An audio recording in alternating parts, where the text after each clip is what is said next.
Hello everybody, welcome to ScottyDGaming. I'm Scotty D and today is my review of Bloodstained Ritual of the Night. Intro baby!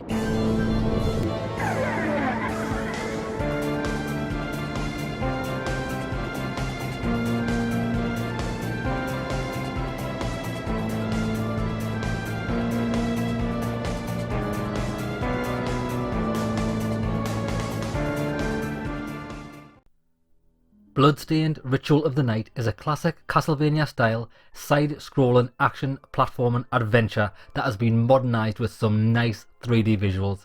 The devs have knocked this one out of the park because it's a fully entertaining experience of pure gameplay. You play as Miriam, who has been infused with the power of demonic shards. These people are known as shardbinders. There's only two shardbinders left, Miriam and her friend Jabel, who has been turned evil by these demonic powers. Jabel has unleashed an army of demons on the world and it's up to you to stop him. This leads you on an adventure throughout a giant gothic castle comprising of grand halls, huge towers, underground caverns, lava pits and ice tunnels. There's so many different environments to see here, all with their different enemies and bosses. One of the great aspects of Bloodstained is the combat with the vast amounts of weapons, spells and items, which just made me feel like I was playing a side-scrolling Dark Souls. Each weapon has a different type of attack to suit different situations and playstyles. I love the greatsword with its slow attack speed but massive 160 degree overhead swing that makes hitting awkward enemies a lot easier. Other favourites were the boots for some Chun-Li kung fu action or the throwing swords for keeping your distance safely.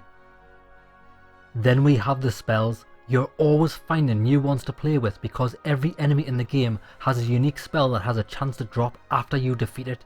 Each one of these spells can be upgraded multiple times, making it more powerful and further augmenting its abilities. There are 5 classes of spell in the game: Conjure, Manipulative, Directional, Passive and Familiar, and you can only equip one spell per class. Conjure is a single press attack that usually sends out some form of projectile. Manipulative normally contains essential spells that aid in progression, such as a giant hand for moving objects or a speedy teleport for getting through narrow areas. Directional are spells that you can hold down and aim 360 degrees around your character.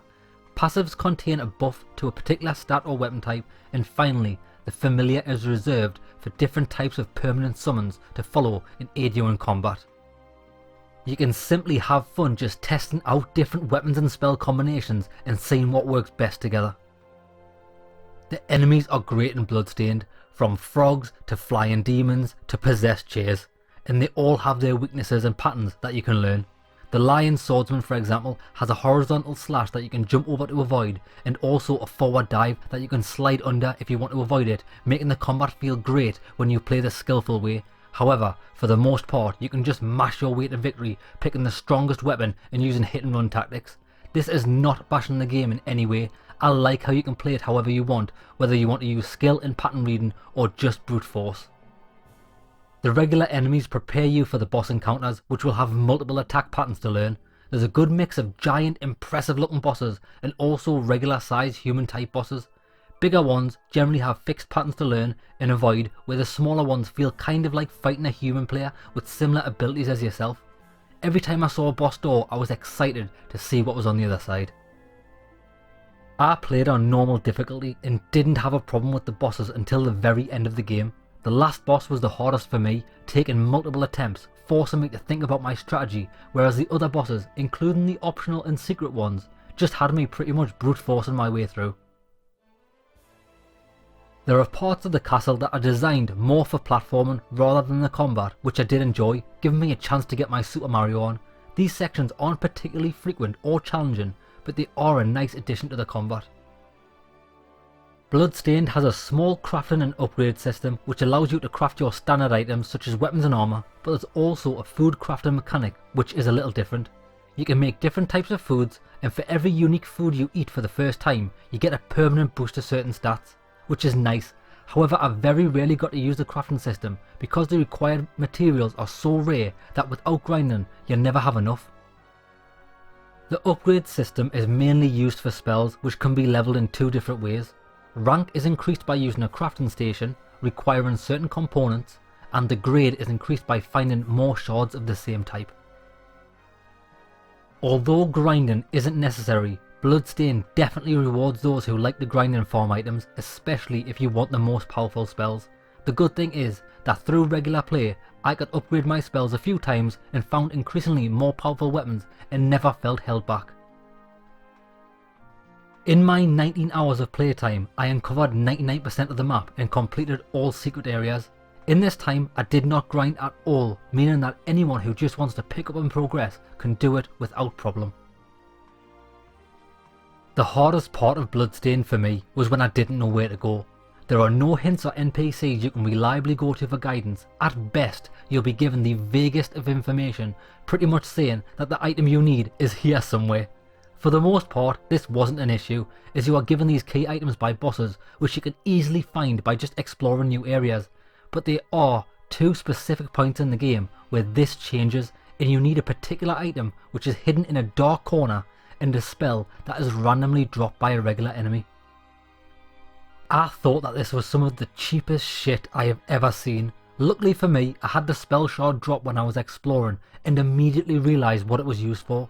But this is so easy to overlook since you get lots of spells during gameplay and the game trains you for the first half that the essential things are always given to you by bosses. It was the hidden item that nearly had me pulling my hair out. I didn't know I was even looking for an item, since every other thing you need to pass an obstacle before this point was a spell. All you can do when you are stuck is try to uncover every last nook and cranny. The issue is that since the map has zero markers, identifying features or landmarks, it makes navigating and backtracking tiresome. I would have liked the map to have had a snapshot of each room so I can clearly identify them instead of the indistinguishable blue blocks.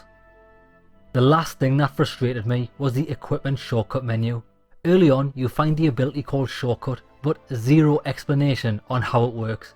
You can see that by holding down L2 it brings up a radial menu, but no options to equip or change anything from within it.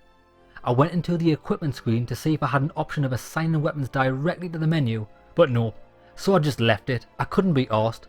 Luckily, a viewer commented telling me that an entirely new option in the start menu appeared that lets me customize the loadouts, and then you can select them from the radial menu. Come on! If you get a new option in a menu screen in any other game, it's usually highlighted for your attention as the bare minimum. Not here.